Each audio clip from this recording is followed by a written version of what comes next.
For 2 decades, we've all agreed on something without anyone really saying it out loud. Carrie was the icon, Carrie was the voice, Carrie was the woman in the tutu and the heels, the one we were supposed to want to be, the writer, the romantic, the chaos in Manolos. But here's the part nobody likes to admit. Carrie didn't win. She ended up with the same man who broke her heart for 10 seasons. She was financially reckless to the point of almost being unhoused. She built her entire identity around a relationship that constantly hurt her. And she spent 4 films and 3 seasons of revival television still explaining herself. And then there's Charlotte, the one we called boring, the one we underestimated, the one who wanted love, a family, a brownstone, beautiful art, and a husband who came home for dinner, and was constantly framed as the naive one for wanting any of it. And Charlotte got every single thing she said she wanted. So today I want to talk about why that is, because I don't think it's an accident, and I don't think it's a coincidence that the most traditional woman in that group ended up being the only one who actually built the life she said she wanted. There's a psychology underneath this, and once you see it, you'll see it everywhere. In fiction, in real life, in your own friend group. So stay with me. Welcome to Intemporelle. I'm Clara. Quick thing, the Substack now comes with audio. Same voice you're listening to right now, but reading the letters straight to you. Free version is open.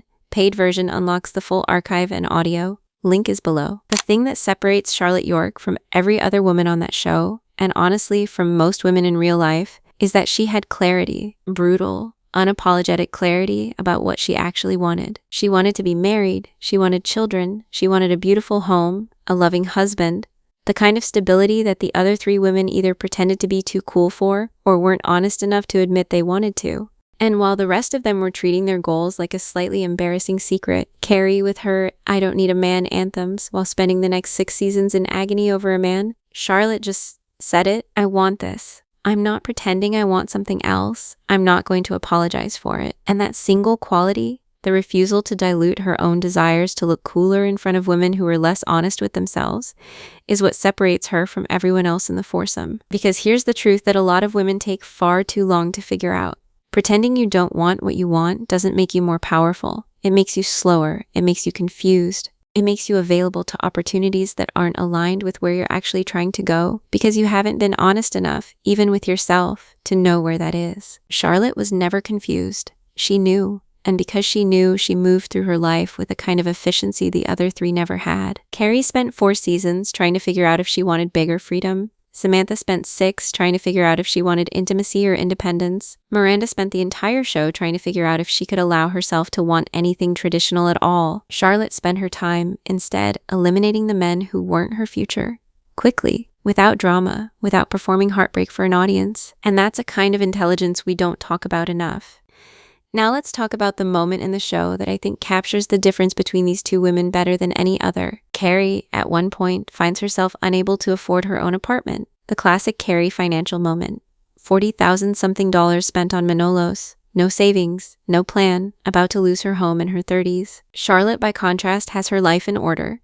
She has assets, she has a foundation, and without making it a big thing, she takes off her engagement ring from her failed marriage and gives it to Carrie so she can use it as a down payment. That single moment tells you everything. Because it's not just about money, it's about what each of them had built underneath the surface. Carrie had spent her 30s chasing an aesthetic, the writer's life, the it girl life, the New York fantasy. And the aesthetic was beautiful, but the foundation was empty. When the crisis came, she had no infrastructure to fall back on. Charlotte had infrastructure. She'd built it quietly, without making it her personality, without needing anyone to praise her for being responsible. And when her best friend was in trouble, she could afford to help because she had been treating her own life with seriousness while everyone else was treating theirs like a story. This is what I mean when I say Charlotte was the most strategically intelligent character on the show. She wasn't loud about it. She wasn't lecturing anyone. She wasn't holding it over Carrie's head. But she had quietly built a life that could hold weight, financially, emotionally, structurally, while the other 3 were performing whatever felt cool that season. And in real life, the women who win look a lot more like Charlotte than like Carrie. They just don't get the romance arc. They get the actual life. And I'm curious, when you watch Sex and the City now, do you see Carrie differently than you did the first time? Because honestly, I think a lot of us were sold a version of her that doesn't hold up the second you actually pay attention. Tell me in the comments, Charlotte or Carrie? Be honest. Charlotte famously had standards, the kind the show treated as comedy. A timeline, a set of rules, a clear, non-negotiable sense of what she would and wouldn't accept from a man. The other three women laughed at this. Carrie thought it was rigid. Miranda thought it was naive. Samantha couldn't imagine wanting any one person for 2 consecutive weeks, let alone forever. But let me make a case for the rule. What Charlotte was actually saying was this: I will not spend my best years in a relationship where the person I'm with is unsure if he wants me. I will not turn ambiguity into a lifestyle. I will not waste my best years trying to convince a man who isn't choosing me to finally choose me. That's not rigidity. That's self-respect with a calendar. Compare that to Carrie's relationship with Mr. Big. 6 seasons, 2 movies, a reboot. Decades of one woman bending her entire life around a man who consistently treated her like an option rather than a priority. Carrie's romance was framed as iconic because it was painful. We were taught to find suffering glamorous. We were taught that real love hurt, that it was complicated, that it required sacrificing your dignity over and over again until something finally cracked. Charlotte refused all of that. She wanted love that worked. She wanted love that committed. She wanted to be chosen, not endlessly tested. And here's the thing. When she didn't get that with Trey, she left.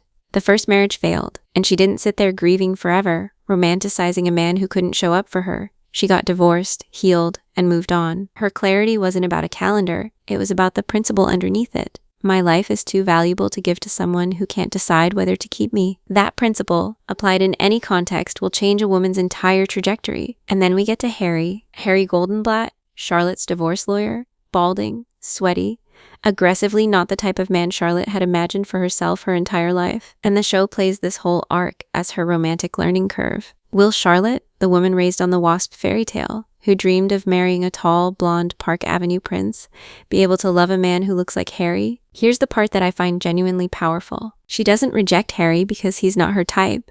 She doesn't try to make him into something he isn't. She doesn't keep him around as a casual option while waiting for someone better. She looks at how this man treats her.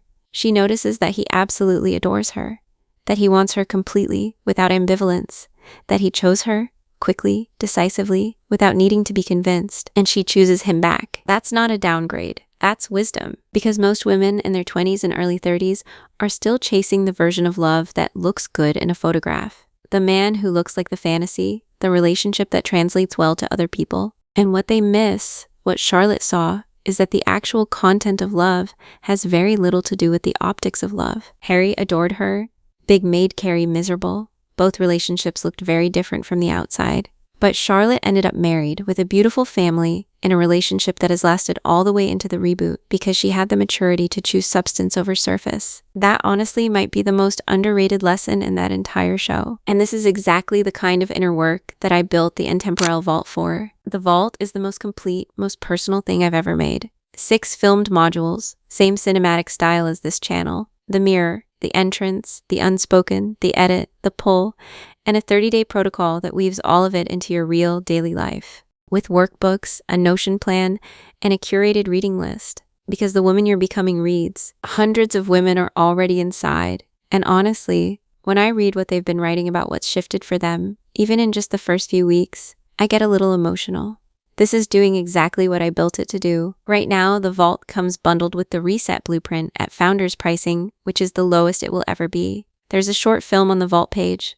3 minutes. My voice. Just go watch it. I genuinely think the moment you press play, you'll know whether this is for you. These videos will never be posted on the channel. They are not and will not exist anywhere else. Link is in the description. Okay, one more piece, and then we land this. There's one more moment I have to talk about, because I think about it constantly. Season 3, Charlotte runs into Carrie leaving a hotel with Big, who is, at that moment, married to Natasha. And while every other woman in Carrie's life either softened the situation, asked clarifying questions, or quietly tolerated it for the sake of the friendship, Charlotte didn't. She looked Carrie in the eye and said it plainly. He's married. That makes you the other woman. Carrie tried to soften it. I'm not that woman, please. I feel bad enough already.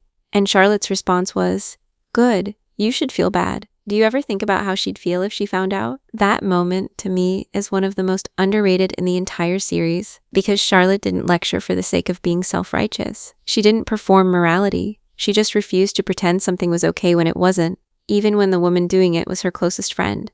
And she did it with full love, full warmth, no apology. That's a kind of friendship most women never receive. The friend who actually tells you the truth, who loves you enough to say the uncomfortable thing instead of the comfortable one, who doesn't enable your worst behavior just because confronting you might cost something between you. And if you've watched my video on Natasha, which a lot of you have, you know how I feel about that whole storyline.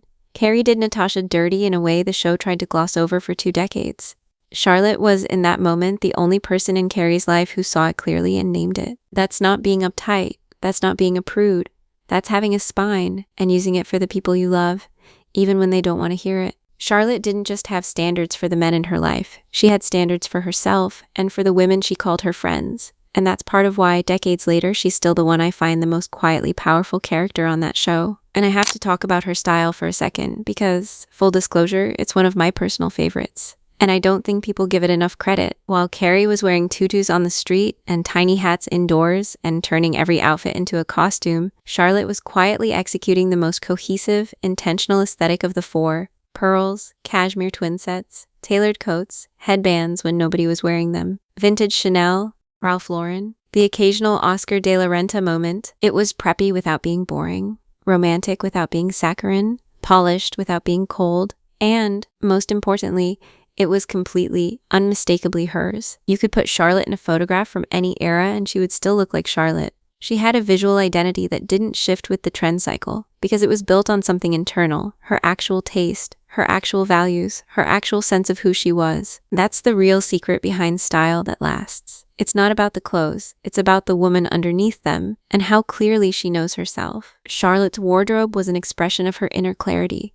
The same clarity that made her honest about what she wanted in love. The same clarity that made her financially responsible. The same clarity that helped her recognize Harry the moment he showed up. That kind of coherence, where your aesthetic, your values, and your decisions all tell the same story, is what magnetism actually is. Not loudness, not novelty, coherence. Charlotte had it, from the first episode to the last. And I want to defend a word that almost no woman wants applied to her: boring. Charlotte was called boring throughout that entire series. She was called naive. She was called old-fashioned. She was called sheltered and prudish and unevolved. And those words were used as if they were obviously bad things. But look at what boring actually got her. A husband she loves, 2 daughters, a career she enjoys, a home that looks the way she always wanted it to look, standards that didn't waver, joy, actual, daily, unphotogenic joy. Meanwhile, the women who were called interesting were in many cases still single, still searching, still spiraling, still explaining themselves in voiceover. So here is the reframe. What we call boring in another woman is usually just stability that doesn't generate content. It's a life that doesn't have a plot twist this week. It's contentment that doesn't need to be performed. And in a culture where attention is the currency, the woman whose life is calm enough not to require constant updates can read as boring, when actually, she's the one who has built something so functional it doesn't need explaining. The chaotic woman gets called interesting because her life is constantly generating new material.